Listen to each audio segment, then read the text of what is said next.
براہ راست آپ کو لاہور لے چلیں گے جہاں پہ مسلم لیگ نون کے رہنما عطا تارڑ میڈیا سے گفتگو کر رہے ہیں۔ تاریخ کا سب سے بڑا اور سیاہ ترین NRO دیا ہے۔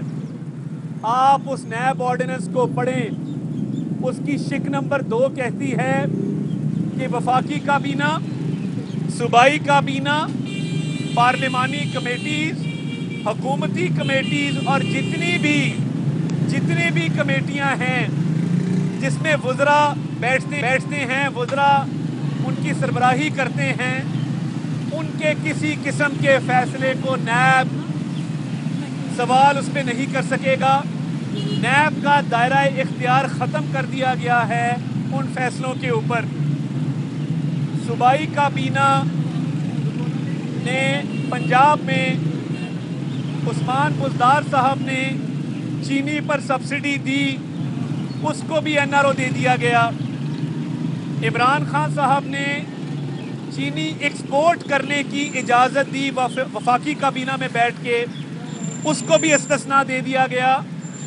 ECC کے تحت جو فیصلے ہوئے، باقی جتنی سرکاری کمیٹیاں ہیں جن کو منسٹر صاحبان سربراہ ہیں جن کے، اس میں تمام سکینڈلز کو انہوں نے NRO دے دیا ہے۔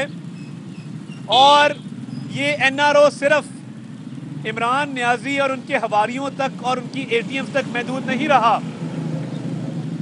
جن لوگوں نے سرکاری افسران اس میں شامل ہیں، جنہوں نے نیازی حکومت کی ان سکینڈلز میں معاونت کی تھی، جس کی وجہ سے آٹا مہنگا ہے، چینی مہنگی ہے، اشیاء خرد و نوش مہنگی ہیں، ان تمام لوگوں کو NRO دیا گیا ہے جنہوں نے عوام کے اربوں روپے لوٹے ہیں۔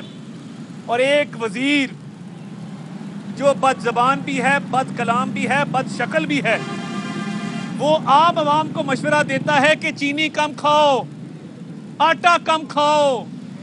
سبحان اللہ، علی امین گنڈا پور، خود آپ شہد نوش فرماتے ہیں، میٹھا ترین شہد نوش فرماتے ہیں، اور عوام کو کہتے ہیں کہ تھوڑا میٹھا کم کھا لو گے تو قیامت نہیں آ جائے گی۔ عوام کو دینے مشورے چینی کم کرنے کے اور خود پینی شہد کی مہنگی بوتلیں، یہ کہاں کا انصاف ہے؟ اور یہ وہی بات ہے کہ پرانے وقتوں میں ایک ملکہ کو کسی نے کہا کہ عوام کو بریڈ نہیں مل رہی، تو اس نے کہا کہ عوام کیک کیوں نہیں کھاتے؟ یہ حالات ہو گئے ہیں ان حکمرانوں کے کہ عوام کو کہتے ہیں کہ مہنگائی پر قابو ہم نے نہیں پانا، مہنگائی پر قابو عوام نے پانا ہے، ہم تو لوٹ مار کرنے آئے ہیں، ہم تو مہنگائی میں اضافہ ہی کریں گے اور اس کے تدارک کے لیے کوئی قدم نہیں اٹھائیں گے۔ آپ عوام جو ہیں وہ اپنا کھانا پینا کم کر دیں۔ 4 سال بعد حالات یہاں پر آ گئے ہیں، شرم سے ڈوب مرنا چاہیے۔ اور یہ جو NRO لینے کی کوشش ہے، بھرپور مزاحمت کریں گے۔ یہ ایک کالا قانون ہے، بدترین سیاہ باب ہے پاکستان کی تاریخ میں۔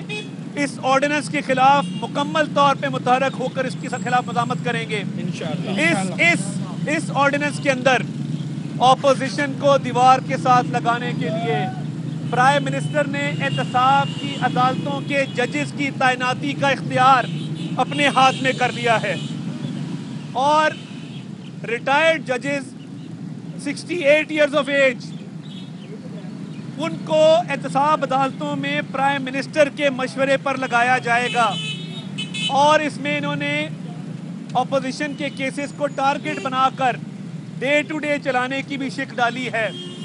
یعنی آپ اندازہ کیجئے کہ ایک طرف اپنے اربوں روپے کی لوٹ مار کو NRO دیا، اور دوسری طرف اپوزیشن کے کیسز جو زیر سماعت ہیں اس میں اپنے مرضی کے جج تعینات کر کے اس کو جلد از جلد اپنے منطقی انجام تک پہنچانے کی ایک مذموم سازش کی گئی ہے۔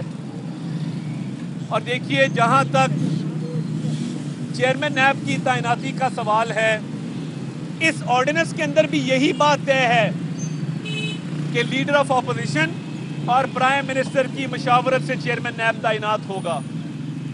حکومت اگر اس پہ مشاورت نہیں کرتی تو حکومت نہ صرف پچھلے قانون کے خلاف جا رہی ہے، بلکہ جو موجودہ قانون لے کے آئی ہے، جو نافذ العمل ہے، اس کی شک کی بھی خلاف ورزی کریں گے۔ کیونکہ انہوں نے اسی قانون میں نئے چیئرمین کی تعیناتی تک پرانے چیئرمین کی توسیع کا فیصلہ کر لیا ہے. تو یہ کالا قانون جس کے تحت کئی 100 ارب کے ڈاکوں کو کور دینے کی کوشش کی گئی ہے، اس کو ہم مسترد کرتے ہیں. یہ نامنظور ہے.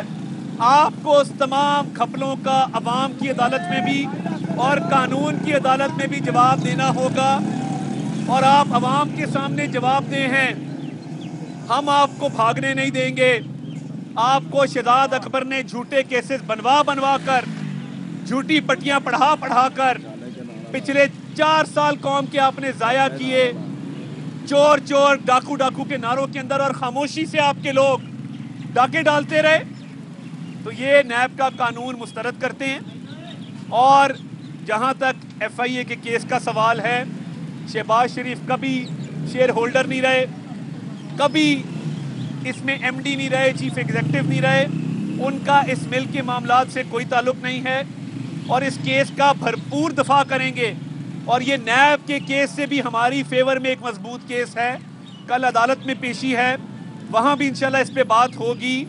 ایف آئی اے کو اس کیس میں رسوائی کے علاوہ کچھ نہیں ملے گا انشاءاللہ.